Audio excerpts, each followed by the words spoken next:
Halo teman-teman, selamat datang lagi di channel Steve's Learning Note dan masih bersama saya Steve di hari ke-45 di mana kita akan belajar tentang web scraping menggunakan Beautiful Soup. Nah, sekarang kita akan mulai dengan perkenalan dulu ke arti dari web scraping ya. Web scraping itu apa sih? Nah, ini dikutip dari Wikipedia. Web scraping itu adalah web scraping, saya zoom ya. Web scraping, web harvesting, or web data extraction. Nah, ini jadi punya nama lain nih.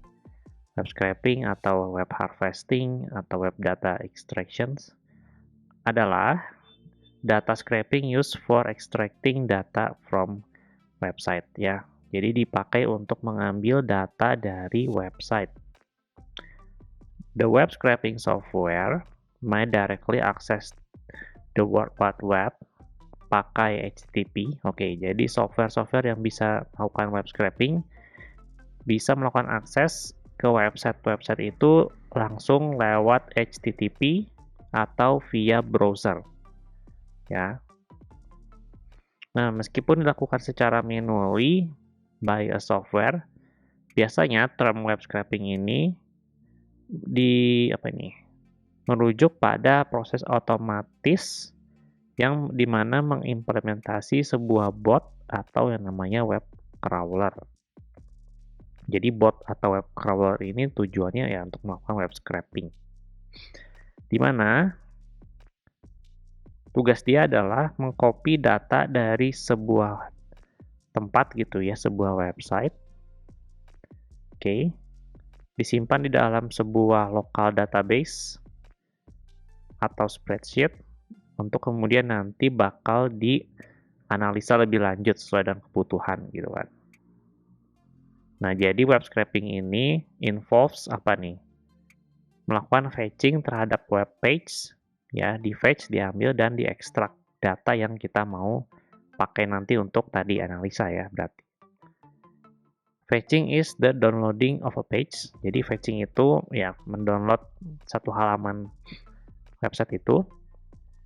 Nah, jadi karena itu web crawling is a main component of web scraping ya. To fetch pages for later processing. Nah, setelah di-fetch nanti bisa diekstrak, kontennya bisa di-parse, di-search, atau di-reformat sesuai dengan keperluan. Ya, itu adalah definisi web scraping dari Wikipedia. Nah, kenapa bisa kayak gitu? Karena baik lagi, yang namanya HTML itu bisa kita lihat source code-nya ya, karena dia sifatnya open source. Nah, contoh misalnya ini aja ya. Misalnya si DuckDuckGo ini dia punya search engine, kita bisa lihat source code-nya. Tinggal inspect elemen, dan ini adalah source code-nya gitu. Nah, web scraping itu kita basically ya download si source code-nya ini. Download source code-nya, terus kita analisa data mana yang mau kita pakai, Dan itulah yang sebenarnya sama search engine itu digunakan ya tekniknya. Bagaimana caranya search engine bisa menghasilkan hasil-hasil yang relevan, ya caranya mereka melakukan web scraping. Mereka punya bot yang tujuannya crawl, mengakses setiap website untuk kemudian dianalisa sama mereka gitu kan. Nah, itu adalah web scraping di search engine. Nah, pertanyaan berikutnya, apakah web scraping itu ilegal? Nah, menurut saya, ya itu legal aja sih. Web scraping is illegal ya. Coba search nih. Is web scraping legal? Ya. Nah, itu coba cek. Apakah web scraping itu legal atau enggak gitu kan. Nah, kita coba baca sebentar. Why does web scraping often appear offensive? Web scraping is generally not carried out for harmless academic purposes, ya kan? Nah, to put it more precisely, here's the key points where people consider web scraping offensive and even unethical. Oke, jadi ada beberapa borderline yang kita perlu waspadai ketika melakukan web scraping ya kan. Nah ini nih, misalnya apa nih? Kalau misalnya kita build web scraping untuk generate money, ini apa ya? Bisa dibilang misuse ya untuk web scraping. Nah ini should be avoided ya. This is why people consider web scraping offensive, even unethical. Jadi kalau kita ambil data dari website lain, ya datanya bukan punya kita, terus kita olah untuk kita generate money ya. Nah itu bisa dibilang unethical ya. Berarti bisa dibilang ilegal juga, karena mungkin nanti bisa dituntut. Nah lanjut, poin kedua nih. They at times cross the line and violate copyright ya, and terms of service. Gitu. Jadi kita perlu cek juga copyright sama terms of service di website-website yang akan kita web scrap gitu ya. Nah, ini juga perlu dicek apa nih? For instance, a scraper would send more number of requests than human user do. Ya, yang bisa mengakibatkan heavy load ke websitenya. Nah, jadi ini perlu dipertimbangkan juga tentang request per second-nya ke website-website yang mau kita scrap ya, supaya nggak berat. Nah, setiap website itu punya security measure untuk nge-protect data. Nah, web scraping itu seharusnya harus follow security measure-nya ya. Jadi, kalau bisa menurut saya jangan ambil data-data yang behind authentication ya teman-teman. Oke. Nah, itu sih menurut saya seperti itu. Apakah legal atau enggak sebenarnya kalau di Amerika itu legal ya teman-teman. Ya, baik lagi itu ada ketentuannya gitu. Yang tadi dijelasin sama website ini. Ya, ada tentang crawl rate. Nah, kalau ada API ya pakai aja API gitu kan. Terus ada term of service-nya harus dibaca, hitting the service too frequently, ya kan. Kalau kita aksesnya bukan public content tapi private content. Nah, dan kemudian ada yang namanya robots.txt gitu. Nah, robots.txt ini apa? Jadi ini adalah salah satu cara untuk website ini ngasih tahu bagian ini di website saya itu nggak boleh kamu crawl gitu ya. Dan ini perlu kita respect gitu. Nah, contoh misalnya kita buka website detik.com ya. Nanti /robots.txt kayak gitu nanti kita bisa lihat. Nah, ini adalah apa ya? Bukan API, endpoint gitu ya. Yang ada di detik.com yang kita tidak boleh crawling ya. Karena sama mereka itu secara eksplisit dibilang ini nggak boleh di-crawl. Ya. Seperti itu. Nah, bahkan ada beberapa robots.txt yang dia kasih tahu juga maksimum duration-nya ya untuk kita crawl itu berapa lama. Jadi di Python ini ada beberapa cara untuk melakukan web scraping, dan di hari ini kita akan pakai yang namanya Beautiful Soup ya.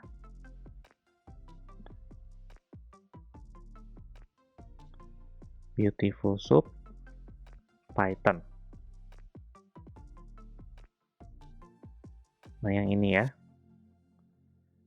Nah, ini harus diinstal dulu. Terus kita bisa masuk ke bagian homepage-nya. Nah, di sini adalah homepage dari modul atau paket si Beautiful Soup ya.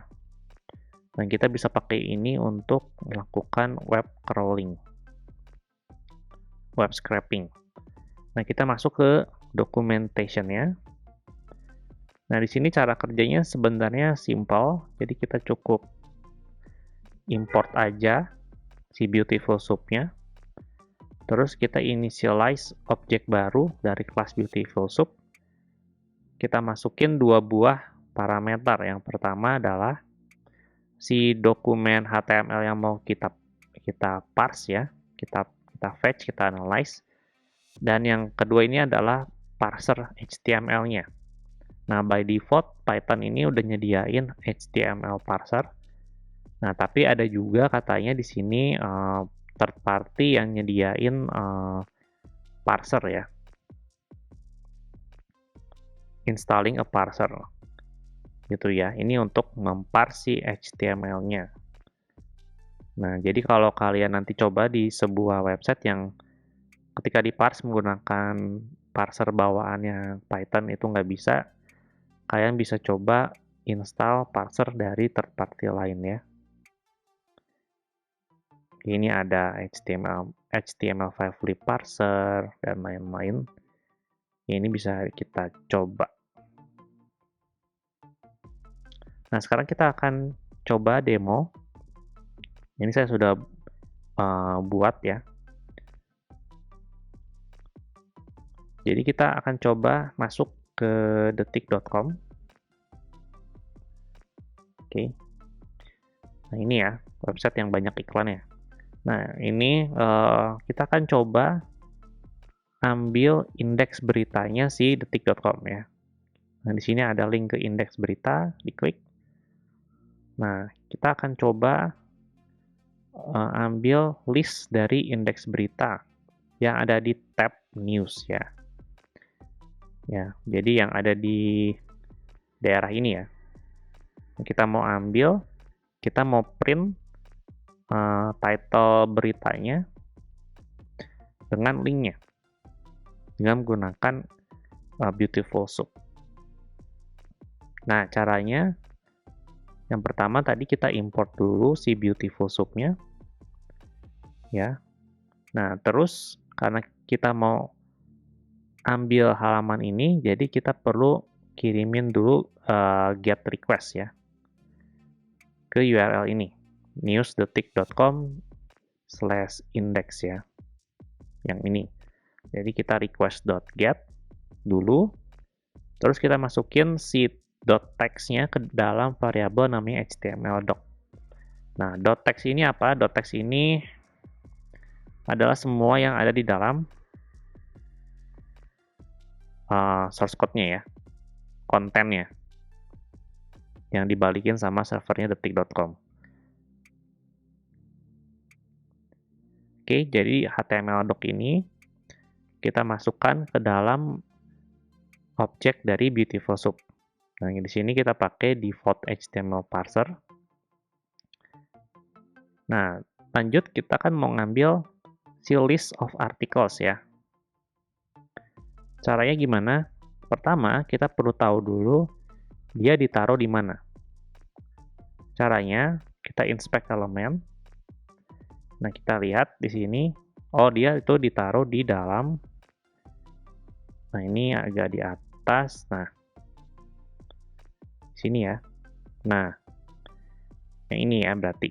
Nah, dia itu ditaruh di dalam div dengan ID index dash container. Ya, ID index dash container. Di dalam ID ini, untuk masing-masing artikel dia simpan di dalam HTML tag namanya artikel. Oke, dan untuk news title-nya dia simpan di dalam tag H3 ya.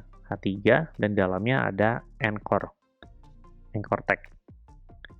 Nah, value dari anchor tag ini adalah si title dari news-nya. Jadi yang perlu kita ambil adalah si title news-nya itu ada di dalam anchor tag-nya, dan link-nya itu adalah value dari atribut href di tag A ini ya, anchor. Nah, karena sekarang kita sudah tahu posisinya ada di mana, jadi kita tinggal pakai suatu function namanya select ya. Jadi si Beautiful Soup ini dia punya berbagai macam selektor. Ya, tinggal baca aja dokumentasinya. Dan yang saya suka itu adalah .select ini. Kenapa? Karena cara penulisan selektornya dia mirip dengan selektor CSS ya. Jadi kita tulis saja langsung ID-nya itu ada di index container untuk setiap elemen artikel, H3-nya, dan di dalam H3 itu ada tag A. Ya, jadi articles ini nanti isinya adalah list dari anchor tag yang ada di dalam H3 di dalam untuk setiap tag artikel di dalam ID index container. Seperti itu. Nah, jadi di sini kita print .text-nya. .text ini artinya kita print value dari si tag A-nya. Dan kemudian kita print atribut value si href-nya. Ya, cara kerjanya seperti itu. Ya. Nah, sekarang kita akan coba execute. Nah, ini adalah data yang berhasil kita ambil ya. Kita coba refresh halamannya. Nah, sama ya, Kota Malang punya tim trauma. Kota Malang punya tim trauma. Ini linknya ya. Terus yang kedua apa ini? Pria di Tebet, Jaksel ditemukan gantung diri. Ya, pria di Tebet, Jaksel ditemukan gantung diri. Nah, ini adalah data-data yang sudah kita ekstrak dan bisa kita analyze untuk keperluan aplikasi kita ya. Nah, ini ada contohnya kalau kita mau parsing detik.com. Nah, sebenarnya banyak ide-ide yang bisa kita lakukan dengan menggunakan web scraping ini. Nah, selain kita coba tadi ya, ambil konten dari portal berita, kita bisa juga misalnya ambil data price market stock gitu ya, pakai web scraping, data tentang stok cryptocurrency, data tentang apalagi list top chartnya Billboard music gitu misalnya, atau movie dan lain-lain ya, kayak gitu. Nah, itu adalah pembelajaran untuk di hari ke-45 ya, dimana kita belajar melakukan web scraping dengan Beautiful Soup. Nanti di hari ke-46 kita akan lanjutkan pembelajaran kita tentang web scraping. Tadi kita sudah belajar basicnya, dan di hari ke-46 kita akan pakai itu untuk mengambil Billboard Hot 100 list of music gitu ya. Dan kita akan pakai list itu untuk bikin playlist di Spotify. Oke, jadi buat kalian yang belum subscribe, silahkan subscribe dan aktifkan loncengnya untuk mendapatkan notifikasi video pembelajaran terbaru. Terima kasih dan sampai jumpa.